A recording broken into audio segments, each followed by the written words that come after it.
Muy buenos días, buenas tardes, buenas noches, familia de la fe. Qué gozo es estar una vez más en contacto con ustedes a través de este medio. Les saluda Jorge Oscar Sánchez y como siempre decimos en nuestro ministerio, nuestro propósito es llevarles a conocer más de la grandeza de nuestro Dios, estudiando las excelencias de su palabra. Hoy tenemos plato fuerte y les voy a mostrar la transparencia número 1 con la cual vamos a empezar nuestro estudio. Hace unos días atrás comenzamos esta nueva serie titulada Conozcamos la Realeza. Hicimos una charla introductoria, hemos visto las vidas de Saúl, David, y hoy venimos al cuarto rey de la nación hebrea, una persona bastante conocida de la cual hay mucha información y que sin embargo nos va a enseñar algunas lecciones muy importantes para ustedes y para mí. Si quieren sacar mayor provecho al estudio, les diría, paren el video en este momento.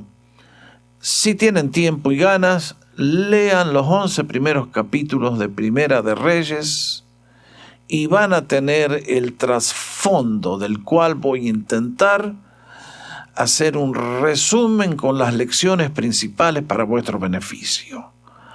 Así que, habiendo dicho esto, decimos, Señor, abre los ojos de nuestro entendimiento para que podamos mirar las maravillas de tu ley y que tu Espíritu Santo sea nuestro Maestro, que nos hables al corazón y nos muestres realmente la grandeza de tu ser y tu plan perfecto para nuestras vidas.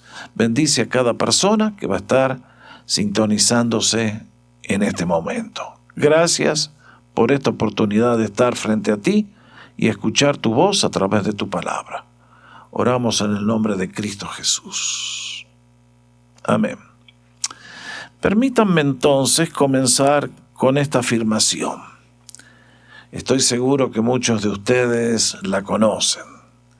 Es notable que el autor es el rey Salomón. La encontramos en el libro de los Proverbios, como pueden ver, y nos dice, hay camino que al hombre le parece derecho, pero su fin es camino de muerte.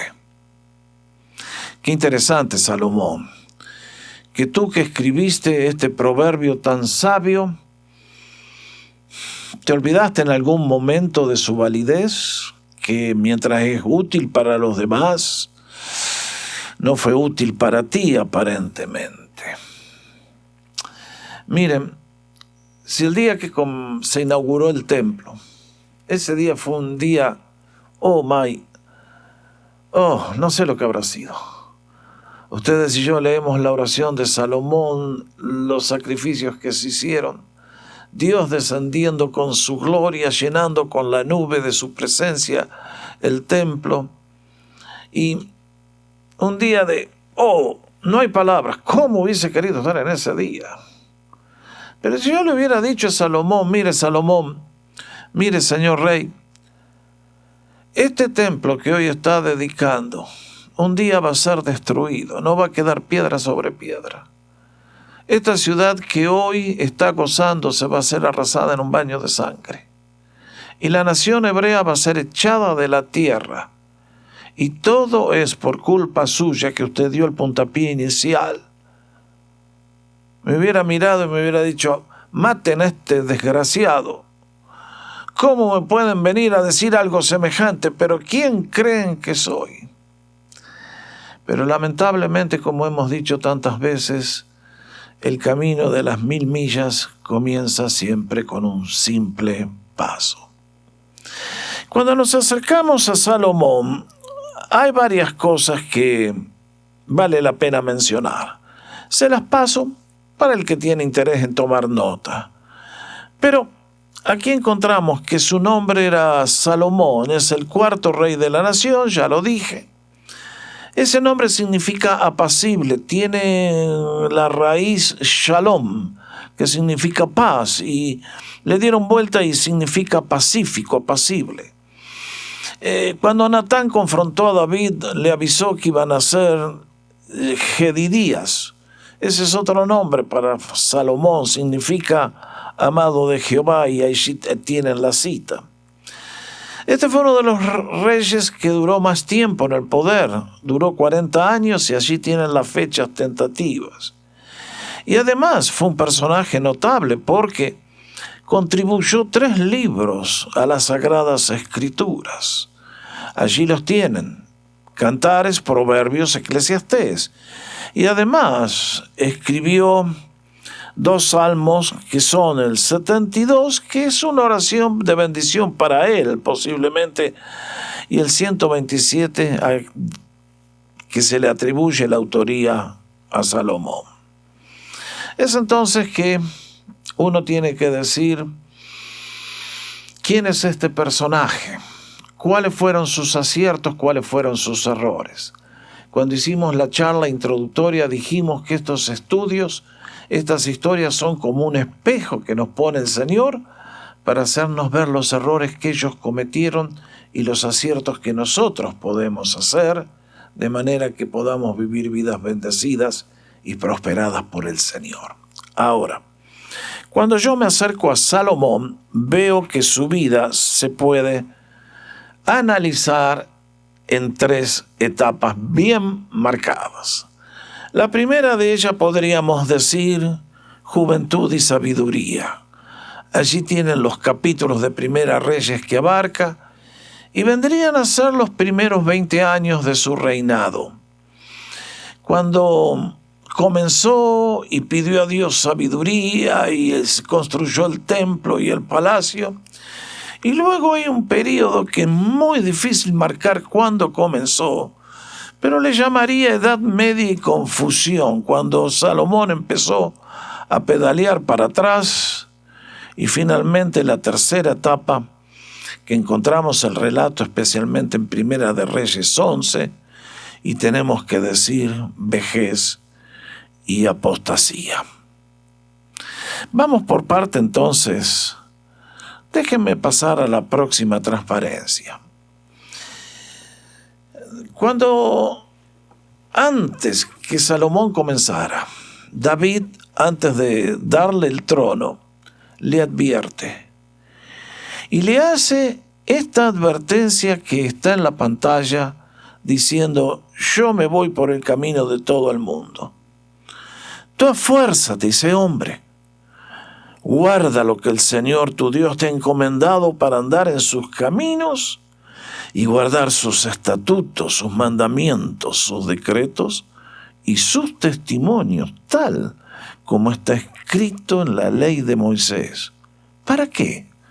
Para que tengas éxito en todo lo que hagas y en todo lo que emprendas. Muy bien.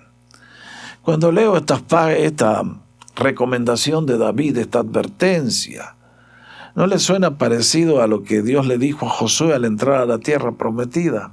Esfuérzate, sé valiente, fíjate de hacer al pie de la letra lo que el Señor te dice en su palabra, y entonces vas a tener prosperidad. Y no solamente se lo dijo David, sino que Dios mismo se aparece a Salomón y le dice: Salomón, si caminas en mis caminos como caminó David tu padre, vas a ser realmente imparable. Vas a tener bendiciones que te van a salir por las orejas. Es entonces que ustedes y yo tenemos que ver algunas de las características de Salomón. Porque cuando Salomón larga la carrera, si fuera un Fórmula 1, largaría en la pole, en el lugar número 1. ¿Por qué lo digo? Bueno, vean ustedes algunas de las lecciones que encontramos en la palabra de Dios al leer estos capítulos de Primera de Reyes y Primera de Crónicas. Tenía ventajas personales que lo hicieron un hombre muy distinto. Primero, un mentor de lujo que fue David, que fue un padre ejemplar en el tema de reinar y que le dejó el reino más poderoso del mundo. Era el imperio más grande del mundo de sus días. Se extendía desde Egipto hasta Bagdad y todos los territorios intermedios. Y además, ustedes saben que Dios no le permitió hacer el templo a David porque era un hombre de guerra y sería construido el templo por un hombre de paz. Este sería Salomón. Por lo tanto, sus 40 años es el único rey que leo que no tuvo que enfrentar la invasión de un ejército extranjero. Y además tenía una misión principalísima que cumplir, y es edificar el templo en Jerusalén, para el cual su padre, conocen la historia, lo quería hacer él, David, y Dios no le permitió por ser hombre de sangre. Y entonces David acumula los materiales en cantidades enormes para que Salomón pueda completar el proyecto. Pero déjenme decirles además que no solamente tuvo ventajas, sino que él mismo tenía cualidades personales notables. La primera que tenemos que mencionar es que cuando aquel día Dios se le apareció y le dijo, pídeme lo que quieras, y Salomón dice, Señor, dame sabiduría. Tenemos aquí el corazón de un hombre humilde, sabio, sensato, prudente. Quería tener sabiduría para gobernar bien al pueblo de Dios. ¿Y cuál fue la consecuencia? Estas son las historias más conocidas del rey. Que Dios se apareció y le dijo, porque no me pediste ni plata, ni la vida de tus enemigos, ni te voy a dar sabiduría y busquen primero el reino de Dios y su justicia y todo lo demás le viene por añadidura. La consecuencia leemos que Salomón llegó a ser una persona realmente más que capaz. Cuando leo el libro de Eclesiastés, creo que era una combinación en día de hoy de Bill Gates, Steve Jobs, Jeff Bezos de Amazon, el mejor presidente del mundo, cualidades notables. Tal es así que, volviendo a la transparencia, encontramos que Salomón, aparte de tener sabiduría increíble, compuso 3.000 proverbios y 1.005 poemas, de los cuales el Cantar de los Cantares es el más destacado. También, noten esto, disertó acerca de las plantas, desde el cedro del Líbano hasta el hisopo que crece en la pared. Asimismo, disertó acerca de los cuadrúpedos, las aves, los reptiles y los peces. Bueno, acá tiene un hombre que no es solamente un gobernante eficiente, sino que también es un científico que tiene el poder de penetrar en reinos de la sabiduría que son de otra manera inexpugnables. Es por eso que en esta primera etapa, que es la etapa de lujo de Salomón, lo llevo a la próxima transparencia. Y quiero señalar dos hechos destacados.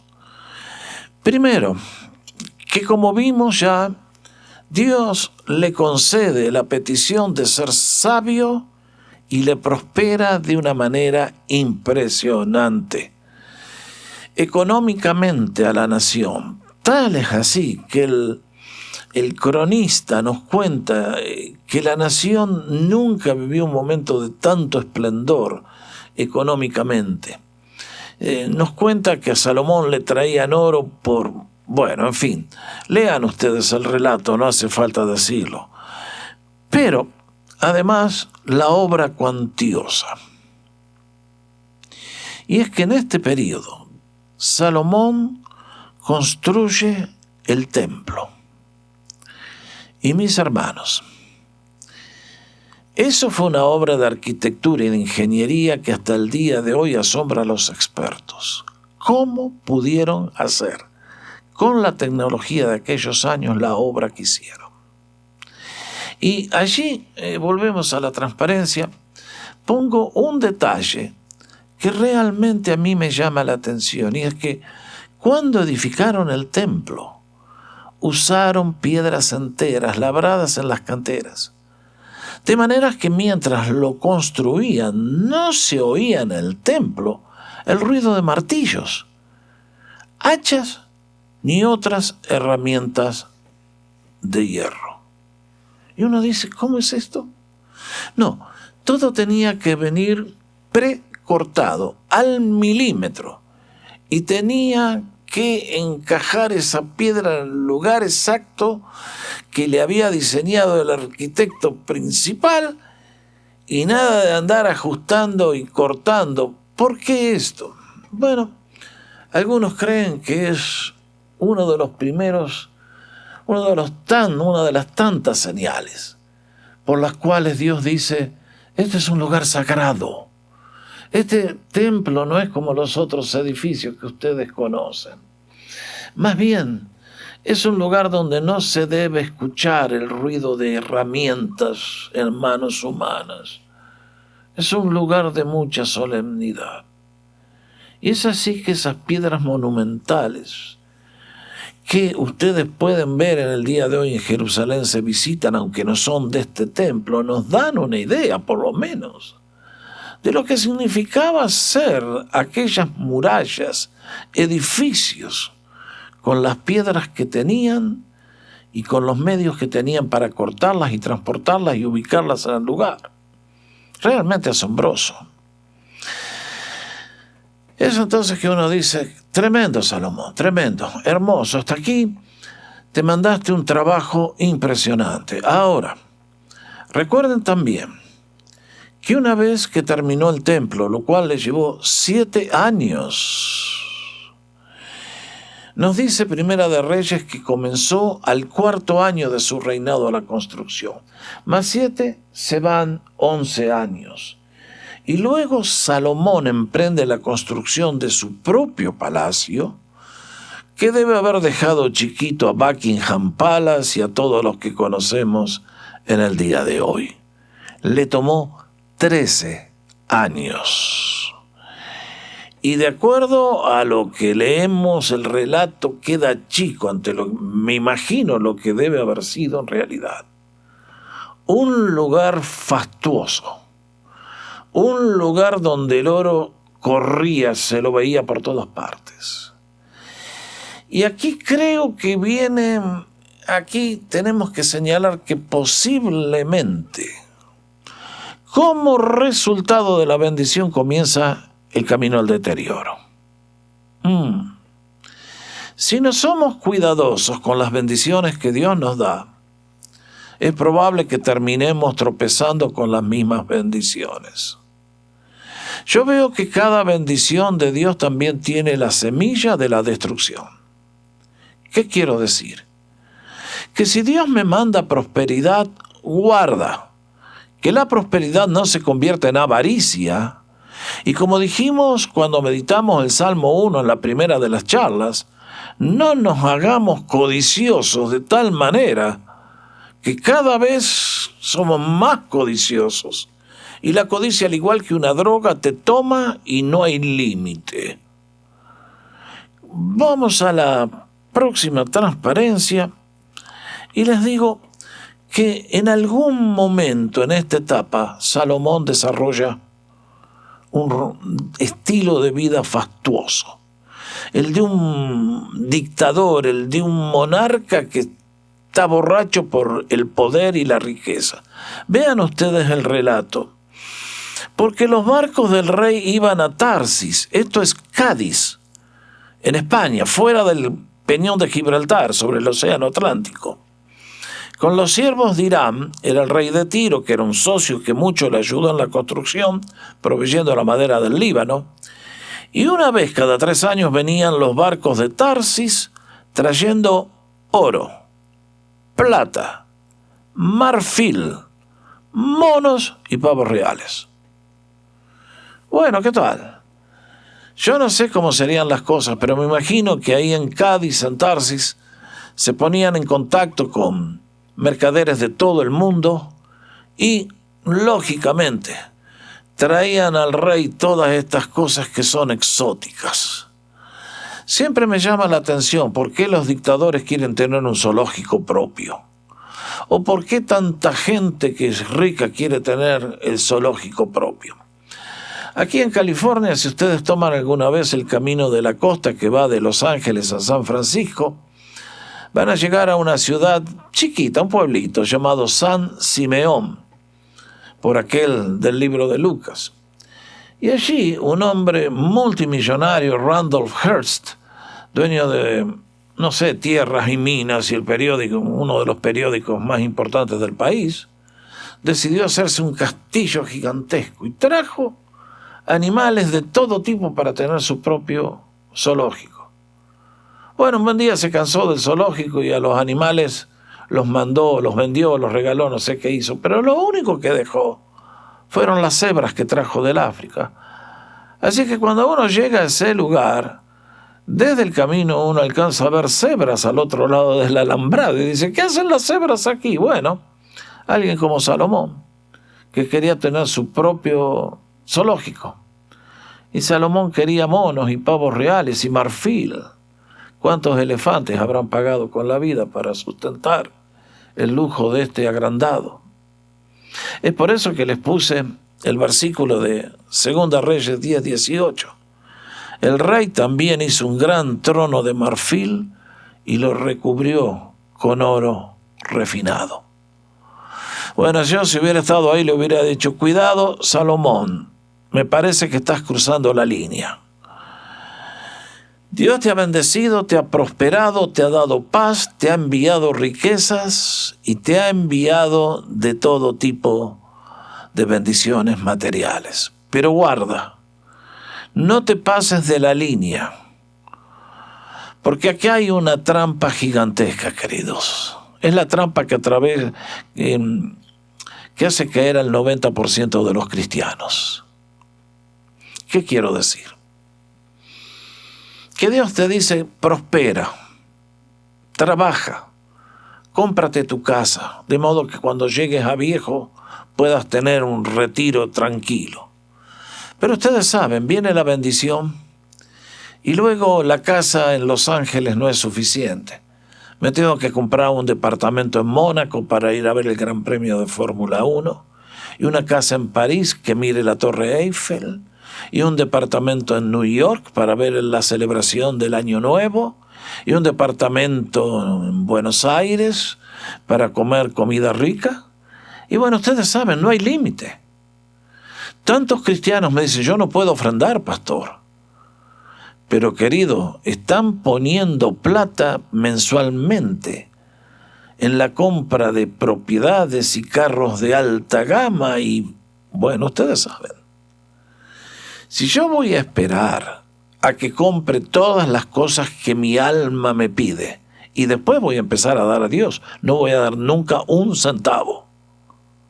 Y eso es lo que le pasó a Salomón y es lo que le pasa al 90% de los cristianos. Que cuando Dios los prospera, en lugar de ser fieles administradores de los dones de Dios, los toman para beneficio personal. Entonces Salomón no solamente necesitaba un trono, sino que tenía que ser de marfil recubierto en oro.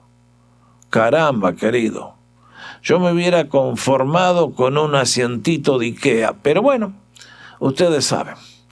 El rey tiene que ostentar para hacerlos sentir nada a los otros reyes que vengan de visita.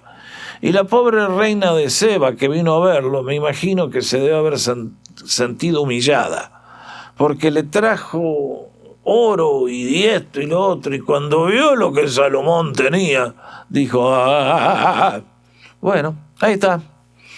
En esta etapa de juventud y sabiduría, cuidado, Salomón, me parece que has empezado a sembrar las semillas de tu propia destrucción. Lo cual me lleva a la segunda etapa en la vida del rey. Hasta aquí, alguien que hubiera mirado de afuera diría, Salomón, te pasaste. La rompiste, hermano. Si fuera jugador de fútbol, no sé, Messi, Maradona, Pelé, quien sea. Pero ahora empieza el deterioro espiritual. Y lo primero que noto es que cuando llegue a la vejez va a haber un cambio de Dios. ¿Cuándo comenzó este periodo exactamente? No tenemos la fecha, pero como acabo de decir. El materialismo de Salomón le trajo, creo que fue el primer enredo. El Señor nos advirtió a ustedes y a mí: nadie puede servir a dos señores, porque aborrecerá al uno y amará al otro, o se dedicará al uno y menospreciará al otro. No pueden servir a Dios. Y nuestras versiones dicen a las riquezas, pero el Señor dijo: no pueden servir a Mamón. El Señor tenía razón en lo que dijo, porque es lo que muchas personas no comprenden, que detrás de cada pecado hay un gran demonio que lo maneja, y que detrás de la avaricia está Mamón, que es un príncipe de alto rango que hace enredar y tropezar a incontable número de seres humanos. Es por eso que Salomón, bajo la bendición de Dios, prospera. Pero les digo, suena paradójico y extraño. Si no somos cuidadosos, la bendición puede ser el comienzo de nuestra ruina. Lo cual me lleva a mostrarle dos problemas que la mayoría de la gente no conoce si yo le pregunto: bueno, ¿qué sabe usted de Salomón? Lo primero es la leva. ¿Qué quiere decir esto? Vean lo que dice en la pantalla Primera de Reyes 9:15. Esta es la razón de la leva que el rey Salomón realizó: edificar la casa del Señor, su propia casa, el Milo, la muralla de Jerusalén, Azor, Megiddo y Geser. ¿De qué estamos hablando? ¿De qué se trata esto? Muy simple. Evidentemente que a pesar de todo el oro que le traían y de toda la abundancia, no le alcanzó a Salomón la plata para poder pagarle a los obreros el salario que se merecían por construir estos edificios. Y entonces tuvo que poner lo que existía en mi país cuando yo era joven: el servicio militar obligatorio. Por decreto, los jóvenes llegábamos a los 18, nos teníamos que enrolar y luego servir a la patria. Por un año gratuitamente sirviendo al Ejército Nacional. Menos mal que alguien se dio cuenta que eso era una estafa colosal y lo abolieron. Pero Salomón tenía muchos esclavos que venían de los pueblos que habían sido conquistados y fueron puestos a trabajar como mano de obra. Pero ahora él le pide a sus propios compatriotas que tienen que ayudarle a construir el templo. Y aquí comienzan las semillas que después van a explotar en el reino siguiente de su hijo Roboam y van a dividir a la nación en dos. Porque como ustedes se acordarán, le fueron a decir a Roboam: levanta la carga impositiva que nos puso tu padre y te serviremos con gusto. Sí, a sus propios compatriotas. Salomón los mandó a trabajar gratuitamente para los proyectos del rey. Nos dice que los mandaban a trabajar por un mes y luego tenían 2 meses de descanso en su casa con su familia. Evidentemente, la cantidad de mano de obra que Salomón necesitó para estos proyectos es descomunal. Vean ustedes, lean los números, son astronómicos. Mandó miles, mandaba de a 10.000 al Líbano para cortar los árboles. Había que cortarlos en las montañas, bajarlos hasta el mar Mediterráneo, traerlos en balsas hasta lo que es Tel Aviv en el día de hoy y de ahí subirlos a Jerusalén. Increíble la cantidad de gente. Así que lo primero que hizo fue obligar. Y acá hay un peligro, queridos. Yo aborrezco la monarquía. ¿Por qué? Porque este rey se construye un palacio de semejante calidad gracias al trabajo de los demás. Qué linda que es la democracia. Acá tengo a Bill Gates, lo menciono casi siempre. ¿Por qué?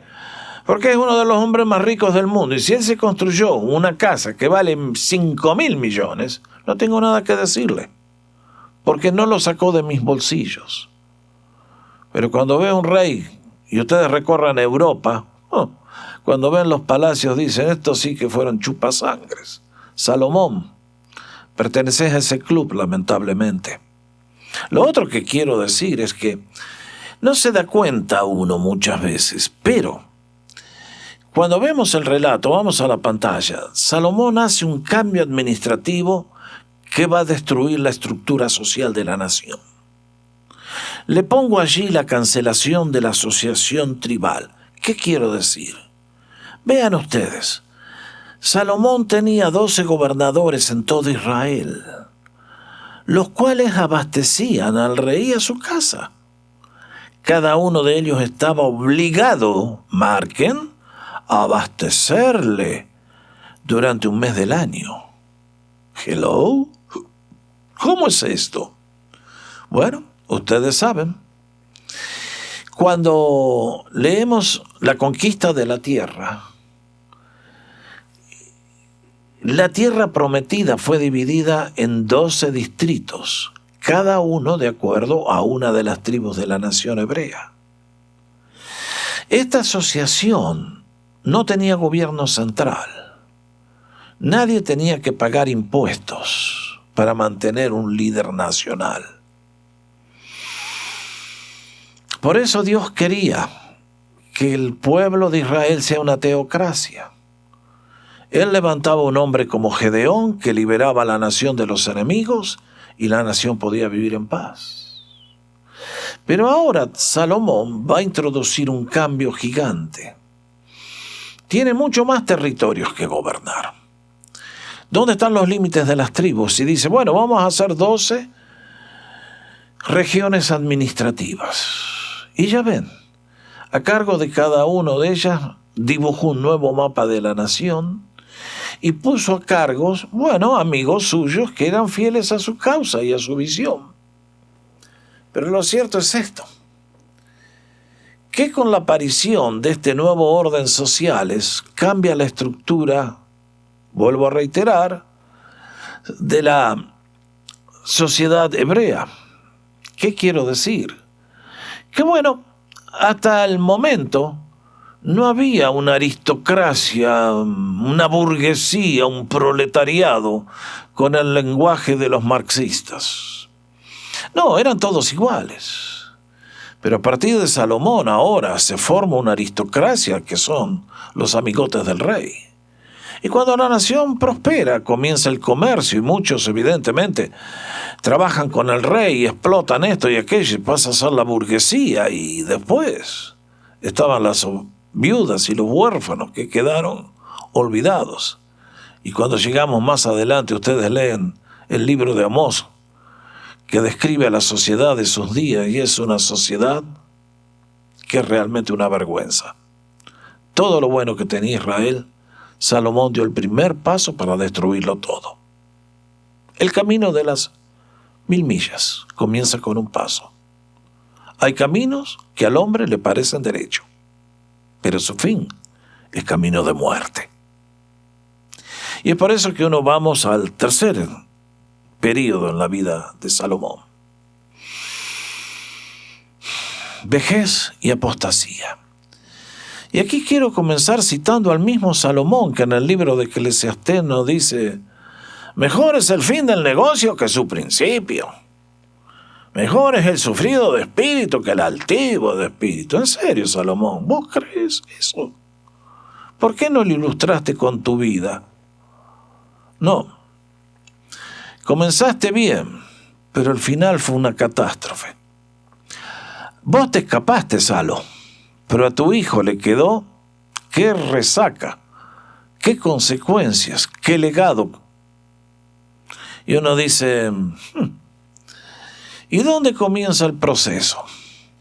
Bueno, yo les pedí que lean Primera de Reyes capítulo 11. Porque junto con todo de fanfarronería material, Acá hay algo que yo no entiendo muy bien de Dios, francamente. Nadie me lo supo explicar a esto. ¿Por qué la nación hebrea? Toda la familia tenían que ser un hombre con una mujer. ¿Y por qué el rey, a diferencia con el resto de la familia, podía tener un harem con varias mujeres? Bueno, lo cierto es que parece que Salomón estaba medio deprimido y le pidió consejos a Julio Iglesias. Y vean las consecuencias. Tuvo 700 mujeres reinas y 300 concubinas. Y sus mujeres hicieron que desviara su corazón. Ay, ay, ay, ay, ay. Mis queridos, acá hay un tema delicadísimo. Yo les pedí que lean Primera de Reyes 11, porque no puedo poner todas las citas aquí, el tema se hace demasiado largo. Pero Salomón comenzó dándole el primer lugar a la hija de Faraón. Y luego construye ese palacio que yo no sé cómo habrá sido la cosa. No sé si se les construyó torres de departamentos a cada una, con un departamento para cada una de estas reinas o princesas, no sé cómo se llamarían. Lo cierto es que Salomón pasó a estar dominado por esta pasión. Y mientras Dios le dijo, Salomón, está bien que tengas algunas corderitas, como le dijo Natán a David, ¿no te parece que se te fue la mano, hermano? Qué lindo hubiera sido llegar un día a Salomón a decirle, a ver, Salomón, dame los nombres de tus 700 esposas, ¿te acordás? ¿Qué se va a acordar? Este sí que fue el que empezó con aquello de que yo tengo la última palabra en mi casa, ¿eh? Sí, querida. Es triste, pero con cada mujer que él amó, se supone, se trajo una persona que comenzó a presionarle y a ponerle condiciones y a redirigirlo. Dios había advertido, cuidado con las mujeres extranjeras, no se casen con ellas, porque los van a alejar y les van a hacer adorar a los dioses por el cual yo destruyo a todas estas naciones cuando conquistaron la tierra. Y Salomón nos dice, construyó al otro lado del Cedrón lugares con ídolos y fue y adoró a los demonios de las naciones que él había, con las cuales se asoció mediante sus esposas.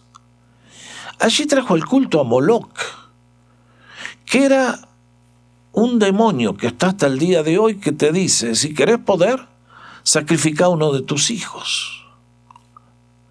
No vayan a creer que Moloc está muerto, por favor. Pero a este monstruo fue y le hizo un altar y lo adoró. Y lo mismo con Quemos y con Astarte y lo cierto es que Salomón, a través de estas decisiones, deja un legado a su hijo que realmente es una catástrofe. Ahora, mis hermanos, en el día de hoy vivimos en días donde el pecado no se menciona en los púlpitos, donde decimos, bueno, pero ¿qué tiene de mal? ¿Qué tiene de mal? ¿Qué tiene de mal? Todos estamos en una sociedad pluralística y todos somos iguales y todo está bien. Bueno, lo siento mucho por los que piensan de esa manera. Dios no está de acuerdo. Dios es Dios, está sentado en su trono y lo que Él ha dicho que está bien y lo que está mal va a ser castigado. Y no hay excepciones. Dios le dio oportunidades a Salomón, pero llegó el momento que le dijo, vas a pagar las consecuencias. Vean ustedes, el Señor se indignó contra Salomón, porque su corazón se había desviado del Señor, Dios de Israel, que se le había aparecido 2 veces, y le había mandado acerca de esto, que no siguiera a otros dioses, pero él no guardó lo que el Señor le había mandado. Bueno, mis hermanos, acá hay un punto muy, muy delicado. Si ustedes compran libros que analizan la historia de Salomón, hay algunos de autores que dicen Salomón perdió el rumbo y se perdió para siempre. Es un hombre que en el día de hoy diríamos perdió la salvación. Bueno, este es un tema muy delicado. ¿Qué pasó con Salomón? Espero encontrarlo en el cielo, creo que sí. ¿Por qué digo esto? Porque cuando Dios te da una bendición es raro que te la quite a pesar de que hagas un desastre con tu vida. Me imagino que esta aparición de Dios, cuando Dios le habla, creo que lo tiene que haber sacudido un poco al Salomón. Y ustedes saben, Salomón escribió 3 libros, lo vimos en el comienzo.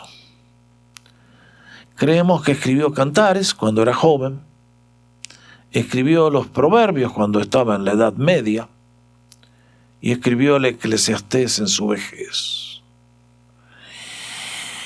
Y quisiera creer que lo que nos dice Salomón al concluir ese libro son sus palabras finales.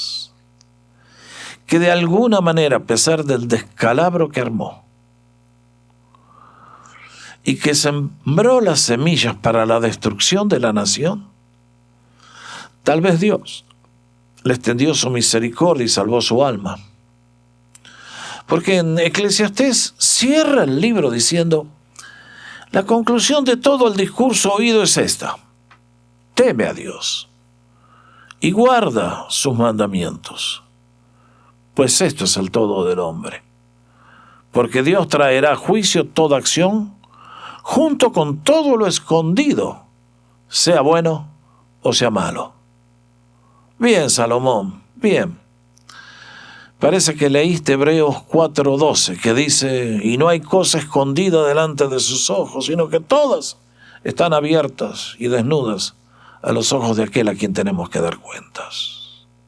Bueno, aquí nos dice, el énfasis central de la existencia humana, el propósito central, la razón por la cual debemos vivir, y es lo que nos da sentido a la existencia, es teme a Dios, conoce a Dios, teme a Dios, guarda sus mandamientos. Ese es el todo del hombre. Y Salomón termina negativamente, creo, con esta afirmación. Y digo esto porque, qué manera de terminar la carrera, Salomón. El hombre más rico del mundo, con todas las mujeres que quería, con todo el trono de marfil, con todo, termina diciendo, vanidad de vanidades, todo es vanidad. Ese es el libro de Eclesiastés. Todo lo que viví no sirvió para nada. Lo único que me queda decirles es, teman a Dios. Y en contraste con esto, pienso en el apóstol Pablo, que al final de su carrera, en el libro de Hechos, no totalmente la carrera final, el hombre está encerrado en Roma, en detención, aunque es domiciliaria, no es cruel. Pero acá tenemos un hombre que no tiene plata, no tiene fama, no tiene mujeres, no tiene trono, no tiene nada, y nos dice, regocíjense en el Señor. Otra vez les digo, regocíjense. Y cuando termina finalmente la carrera, dice, he acabado la carrera, he guardado la fe, por lo demás me espera la corona de justicia. Y uno dice, aplausos, Pablo, aplausos para vos, querido. ¡Qué ejemplo! La Salomón, el rey pródigo. Le puse ese título porque bien lo describe la frase del Señor. Y desperdició la herencia, los bienes, viviendo perdidamente. Ese es Salomón. Buen comienzo, pésimo final. Acá hay una lección para todos nosotros, por lo cual me quiero despedir de ustedes en este día dejándoles 2 desafíos. El primero de ellos, si pudiéramos pedirle a Dios tal como Salomón lo hizo, ¿qué le pediríamos? Si se apareciera el Señor y nos dice, pídeme lo que quieras, yo lo haré por amor a ti. Miren, en el día de hoy estoy seguro que la mayoría de los cristianos pedirían dinero. No sabiduría ni una vida que agrade a Dios llevando fruto en toda buena obra. Vuelvo a la declaración del Señor. Salomón le erró feo. En un momento quiso servir a Dios y le fue bien, pero luego la platita lo perdió. ¿Y por qué digo que en el día de hoy la mayoría de los cristianos pedirían, Señor, que Mamón me bendiga, dame mucho dinero? ¿Por qué lo digo? Porque creo que en los cristianos solamente un 20%, y soy optimista con esa cifra, obedecen a Dios en el tema de los diezmos y las ofrendas. Para la mayoría de los cristianos, el dólar, el peso, el yen, lo que más les gusta, los rublos, las rupias, es lo que más anhelan tener, porque es lo que le da la seguridad. Dale a Dios. Perdone, eso pero es un chiste de mal gusto. Si usted me pide dinero, no piso más la iglesia. Bueno, ahí está. Una vez más, la trampa que Salomón no supo reconocer. Se tragó el anzuelo del materialismo y dio el primer paso para la destrucción de la nación. En el próximo rey, que es Roboam, su hijo, el reino se divide, 10 tribus van al norte, 200 años más tarde desaparecen, hasta el día de hoy no se sabe dónde fueron esas tribus, y 400 años más tarde, de ese templo magnífico, no quedó nada porque Nabucodonosor lo arrasó por completo. ¿Qué le vas a pedir al Señor? ¿Qué le vas a pedir al Señor? Plata. ¿Te la vas a llevar de este mundo? Una vida corta que pronto pasará. Solo lo hecho por Cristo permanecerá. Corto poema que aprendí cuando era niño. Y mis hermanos, acá hay un desafío. Y sin embargo, quiero terminar con un aspecto que muchas veces no se habla al estudiar los reyes. Y en este caso, un hombre tan especial como es Salomón.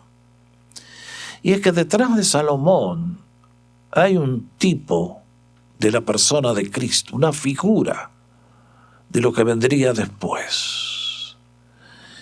Y cuando llegamos al libro de Apocalipsis, al cerrarse la historia humana, yo leo esta declaración. Oí una gran voz que procedía del trono diciendo: He aquí el tabernáculo de Dios está con los hombres, y Él habitará con ellos, y ellos serán su pueblo, y Dios mismo estará con ellos como su Dios. Bueno, queridos, esto es algo que a mí me acelera el pulso, me pone a soñar. Aquí estamos frente a lo que es el plan final de Dios. Y es que cuando Dios llamó a Israel, ustedes saben que les dijo, lo más importante que tienes es el tabernáculo, donde yo voy a estar con ustedes, y de esa manera los voy a proteger y los bendecirlos. Y ustedes van a ser mi especial tesoro. Y yo voy a vivir con ustedes, y es lo que le dijo a Salomón cuando hizo el templo. Yo nunca he habitado en templos, pero voy a llenar esta casa y la voy a hacer mía, porque desde aquí los voy a bendecir. Salomón perdió todo. 1000 años más tarde, aparece alguien que dijo, destruyan este templo y yo en 3 días lo reedifico. Bendito Señor Jesús. Él vino para ser el verdadero templo en medio de la raza humana y, sin embargo, no le fue muy bien. Demos gracias que vino para redimirnos de la maldad y del pecado, pero por su resurrección y la venida del Espíritu Santo, ahora el templo está dentro de esto que está aquí. Ustedes y yo somos ese templo viviente, y Cristo vive en nosotros. Pero está llegando el día cuando el Señor quiere estar con sus hijos. Él es un buen padre, quiere estar reunido con su familia. Y lo que nos cuenta Apocalipsis es eso. La reunión final de los hijos de Dios con su Padre Celestial. el gozo eterno por las edades sin fin en el cielo. Y uno dice, mira, Jesús, el verdadero Salomón, el que construyó el verdadero templo, el que fue el Rey perfecto y será por los siglos el Rey perfecto. Es por eso que el cristianismo, todas estas historias, como leímos en el primero de los estudios, nos deben llevar a mirar a Jesús, porque Él es el cumplimiento de todo y nos abre las puertas a todas las bendiciones que ustedes y yo podemos gozar. Bueno, aquí está el Rey pródigo. Aquí está un hombre que tuvo grandes momentos para terminar bastante mal. Pero damos gracias que nos advierte y hoy ustedes y yo podemos, como dije, frente a este espejo, acordarnos lo que dijo Santiago.